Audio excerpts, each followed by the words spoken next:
मेरे हरियाणा निवासी नागरिकों, भाइयों बहनों, आज जैसा हर शनिवार को हम लोग किसी न किसी विषय पर चर्चा करते हैं, आज एक विशेष चर्चा आप लोगों से मैं करने जा रहा हूं।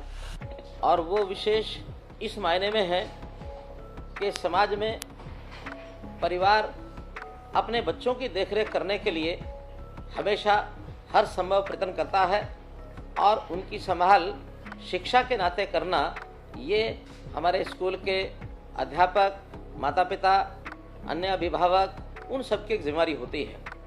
स्कूल अपना काम करते हैं, स्कूलों में, विद्यालयों में हमारे विद्यार्थी पढ़ने के लिए हम भेजते हैं, दाखिला लेते हैं, लेकिन केवल मात्र अध्यापकों की पढ़ाई तक ये विषय सीमित नहीं रहता। उन बच्चों की उचित देखभाल करने के लिए अन्य व्यवस्थाएं भी करनी होती हैं। हमारे यहाँ हरियाणा में जैसा हमको पता है कि लगभग 6 वर्ष से 18 वर्ष तक के 47-48 लाख बच्चे ये स्कूलों में पढ़ते हैं। 20 से 22 लाख प्राइवेट स्कूलों में हैं, इतने ही लगभग सरकारी स्कूलों में हैं। एक 3 से 4 लाख बच्चे ऐसे भी हैं जो शायद कुछ अनरिकॉग्नाइज्ड स्कूल हैं उनमें पढ़ते हैं, अथवा गुरुकुलों में, मदरसों में ऐसी कुछ व्यवस्थाओं में हैं जिनके बारे में ठीक से हमारे पास रजिस्ट्रेशन भी शायद नहीं है। और कुछ बच्चे ऐसे भी होते हैं जो अपनी पढ़ाई बीच में छोड़ देते हैं, जिनको ड्रॉप आउट कहते हैं। आखिर हमारी चिंता 6 से 18 साल तक के इन सब बच्चों की स्कूल शिक्षा विभाग की ओर से हमने उनके जिम्मे लगाया है कि एक एक परिवार में जाकर के इन बच्चों की वो जानकारी लें और लेकर के हर बच्चे की पढ़ाई, अच्छी व्यवस्था ये सुनिश्चित करें। विद्यालयों की व्यवस्थाएं सरकार के तौर पर बहुत सी व्यवस्थाएं बनाई जाती हैं। उन व्यवस्थाओं में प्रांगण का वातावरण कैसे हो, स्कूल की बिल्डिंग कैसी हो, वहाँ उस बिल्डिंग के अंदर शौचालय बने हुए हैं कि नहीं हैं, पीने के पानी की व्यवस्था है कि नहीं है, खेल का मैदान वहाँ है कि नहीं है, ड्यूअल डेस्क हर स्कूल में है या नहीं है, हर प्रकार का सिविल स्ट्रक्चर भी उचित हो, स्कूल के जाने का मार्ग ठीक हो, उसकी चारदीवारी हो। इन सब व्यवस्थाओं पर सरकार भले ही ध्यान देती है, लेकिन बहुत बार ऐसा ध्यान में आता है कि स्कूलों की संख्या बड़ी होने के नाते से, जैसा हमको बताया कि हरियाणा में सरकारी स्कूल ही अगर संख्या गिनते हैं तो लगभग 14,000 से ऊपर सरकारी स्कूल हैं। इतनी बड़ी संख्या में उन स्कूलों की देखरेख करना शायद सरकार के किसी अधिकारी के कंट्रोल में आना संभव नहीं है। तो इनकी देखरेख करने के लिए जो योजना बनाई गई है वो है स्कूल मैनेजमेंट कमेटीज, SMCs। और आज मैं जहाँ तक समझता हूँ, मैं जिन लोगों से बातचीत कर रहा हूँ, आप सब लोग ऐसे स्कूल मैनेजमेंट कमेटी के मेंबर्स, उनको सबको बुलाया गया है ताकि हम अपनी बातचीत इनसे कर सकें और आपसे अलग से कुछ सुझाव भी मिलेंगे तो उस पर भी हम पालन करेंगे। तो इन स्कूल मैनेजमेंट कमेटी में चाहे वहाँ हमारे बच्चों के माता पिता हों, अथवा अध्यापकों का प्रतिनिधित्व करने वाले कुछ अध्यापक हों, या जनप्रतिनिधि, उस गांव का जनप्रतिनिधि भी उसके अंदर हम शामिल करते हैं। ऐसे 10 से लेकर के और 15-16 तक की संख्या इन जो स्कूल मैनेजमेंट कमेटीज़ हैं इसके अंदर रखी जाती है। इसकी नियमित हम लोग बैठकें करते हैं और नियमित बैठकें करने के बाद वहाँ की व्यवस्थाओं की संभाल करने के लिए हमारी अपेक्षा है ये स्कूल मैनेजमेंट कमेटीज़ ये जो है प्रमुख रूप से जो काम करने की बात आती है, उन विद्यालयों की सब गतिविधियाँ उनका वो ध्यान रखें। बच्चों की परीक्षा जब होती है उस समय के संबंधी की जानकारियाँ वो भी रखें, और अभिभावक जो वहाँ हमारी मैनेजमेंट कमेटी के अतिरिक्त अभिभावक हैं उनको उसकी जानकारी भी दें। सब बच्चों की जानकारियाँ उन अभिभावकों तक कैसे पहुँचे, इनकी व्यवस्था वो लोग करें। और इस नाते से हम लोग ये सुनिश्चित करें कि उन बच्चों की पढ़ाई समुचित चल रही है कि नहीं चल रही है, अध्यापक अपना काम ठीक से कर रहे हैं कि नहीं कर रहे हैं, नियमित तौर पर अध्यापक उपस्थित होते हैं अथवा नहीं होते हैं। होते हैं तो बच्चों की उपस्थिति ली जाती है कि नहीं ली जाती है, बच्चे भी सब उपस्थित विद्यालय में पूरा समय के लिए हों, सभी उनकी जो कक्षाएं हैं उसको वो अटेंड करें। कहीं बीच में बच्चे छोड़ करके कई बार घरों में चले जाते हैं, वो भी ना जाएं। बच्चों का विकास के नाते से जैसे योग आदि की व्यवस्था है वो भी देखनी होती है।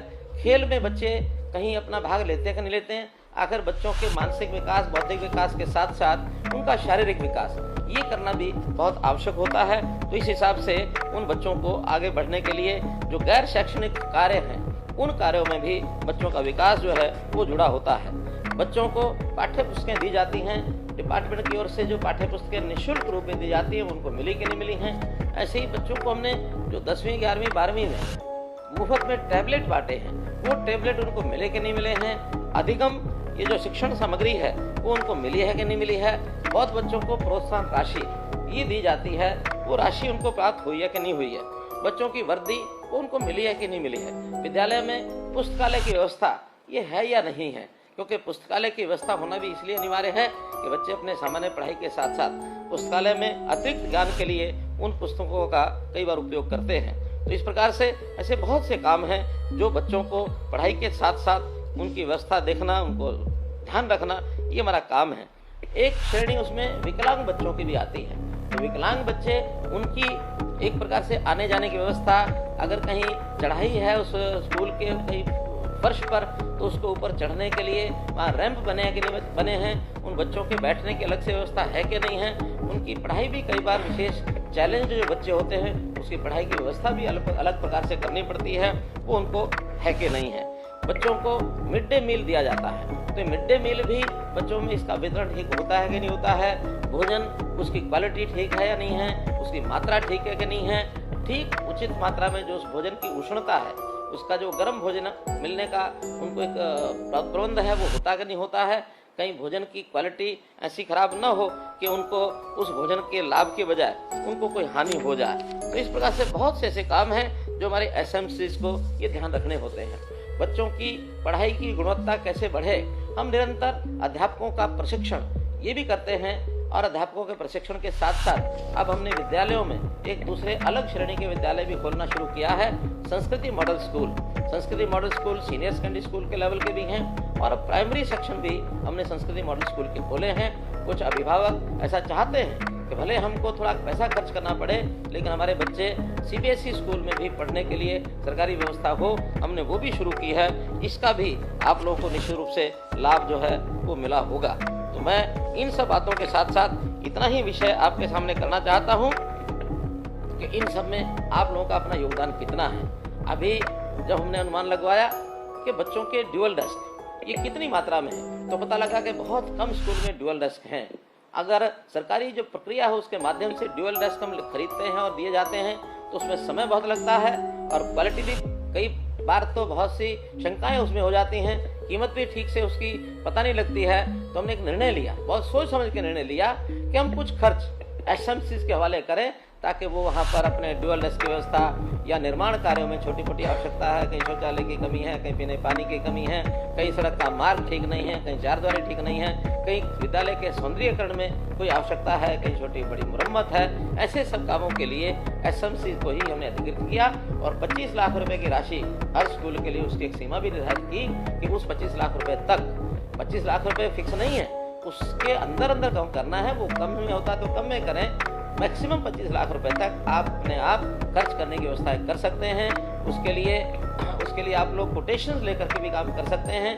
निविदा या टेंडर करना बहुत आवश्यक नहीं है, क्योंकि टाइम कंज्यूमिंग जो भी चीज़ होती है, समय जिसमें ज़्यादा लगे, उस काम को करने के बजाय आपके ऊपर पूरा भरोसा किया गया है कि आप उचित दाम पर और अच्छी क्वालिटी इसका काम करवाएंगे, क्योंकि आप एक जिम्मेवार एक नागरिक हैं। आपकी के ऊपर स्कूल की पूरी चिंता है।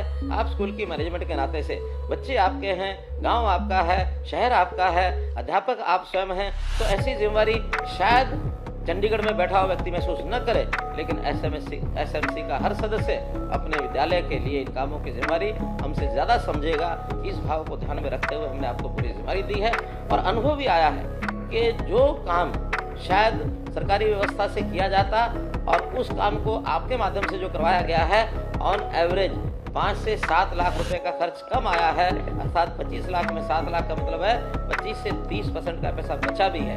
इसके लिए मैं आपका बहुत बहुत धन्यवाद भी करता हूँ, आपकी सराहना भी करता हूँ, और मैं चाहूँगा कि जितने काम ये बचे हुए शेष विद्यालयों में अभी बचे हैं, उन सब की भी डिमांड आप अपने वहाँ ब्लॉक लेवल पर इकट्ठी करें, बाद में जिला लेवल पर इकट्ठी करें, और प्रदेश पर आने के बाद उनके सबके बजट मंजूर करवा करके आपको बजट भेज दिया जाएगा, और ये जो सारे काम हैं आप अपने सब जल्दी से कर सके, ऐसी मेरी अपेक्षा है। प्रधानमंत्री जी श्री नरेंद्र मोदी जी ने हमारे सामने एक विषय रखा है कि अब देश में नई राष्ट्रीय शिक्षा नीति ये लागू की जा रही है। तो ये नई राष्ट्रीय शिक्षा नीति लागू करने में शिक्षा में भी आमूलचूल परिवर्तन, सुधार ये करने की बात की गई है। देश भर में तो ये नई राष्ट्रीय शिक्षा नीति 2030 तक लागू होनी है, लेकिन हमारे यहाँ हरियाणा के अंदर हम लोगों ने तय किया है इस राष्ट्रीय शिक्षा नीति के कुछ पहलू जो बहुत प्रारंभिक पहलू हैं वो हम 2025 तक पूर्ण करेंगे, ताकि उसमें बच्चों का ज्ञान जो आज की आवश्यकता है उसके हिसाब से बढ़े। बच्चों की त्रिभाषी फार्मूला जो हम बच्चों को भाषा सिखाना चाहते हैं वो हम सिखा सकें, और बच्चों को शिक्षा के साथ साथ कौशल विकास के काम के नाते भी प्रवीण किया जाए, ताकि कुछ बच्चे स्कूल की पढ़ाई के बाद भी यदि अपना रोजगार करना चाहते हैं, अपने आप को कमाने के लायक खड़ा करना चाहते हैं, वो भी हो सके।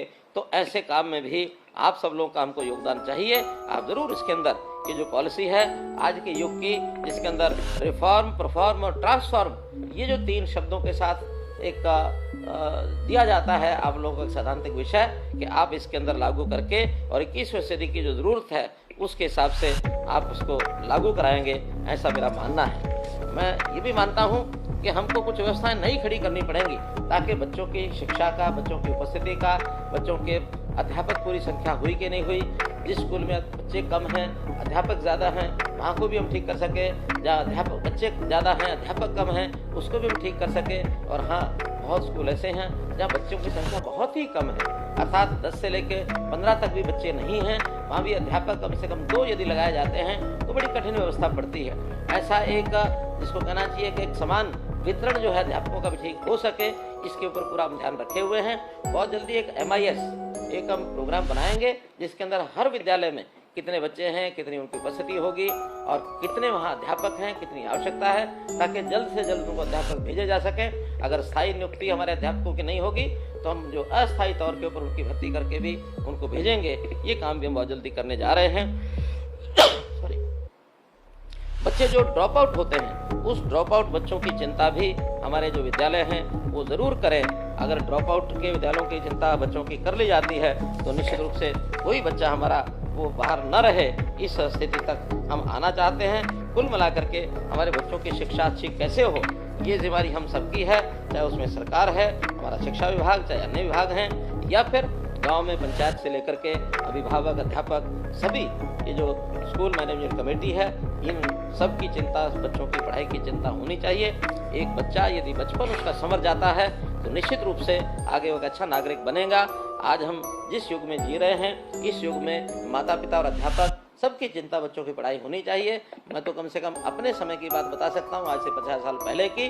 तब तो माता पिता को भी पता नहीं होता था कि बच्चे की पढ़ाई में क्या कमी है, क्या उनको ध्यान रखना है, कोई गाइडेंस उस समय मिलती नहीं थी। लेकिन आज बच्चों के माता पिता पढ़े लिखे होने के नाते से अध्यापक भी उसी प्रकार की जिम्मेदारी निभाते हैं। तो सब मिल करके हम अपने बच्चों के प्रति जितनी जागरूकता रखेंगे और जितना उनको आगे बढ़ाएंगे, हमारा जो भविष्य है वो सुंदर बनेगा, हमारे बच्चे अच्छे होंगे, वो निश्चित रूप से हमारे नाम को भी आगे बढ़ाएंगे, आगे चल करके माता पिता के सहारा बनेंगे। तो इस सब बात को ध्यान में रखते हुए हम शिक्षा के ऊपर जितना भी ध्यान रख सकते हैं उतना ध्यान रखें, और बच्चों की पढ़ाई के लिए आपके कोई भी सुझाव, कभी भी किसी प्रकार के कोई भी मांग, डिमांड अगर आती है तो उसको पूरा करेंगे। हमने इस बार इन बच्चों के लिए जो स्कूलों की शिक्षा, जो स्कूलों के लिए प्रावधान आपको बताया है कि 25 लाख रुपया हर विद्यालय के लिए हम जो है रखने के लिए तैयार हैं। 14,000 विद्यालयों के लिए हम लगभग 3,500 करोड़ रुपए का खर्चा हम काफ़ी इसमें किया है। जो बचा हुआ है उसको पूरा करेंगे तो इस वर्ष विद्यालय हमारे अच्छे बने, हम विद्यालयों की व्यवस्था को सुधारें, बच्चों की पढ़ाई का तरीका सुधारने के लिए सरकार भी सब काम कर रही है, इसमें हम सफल हो, आगे बढ़ें, यही आपसे निवेदन करते हुए आपका बहुत बहुत धन्यवाद, बहुत बहुत आभार।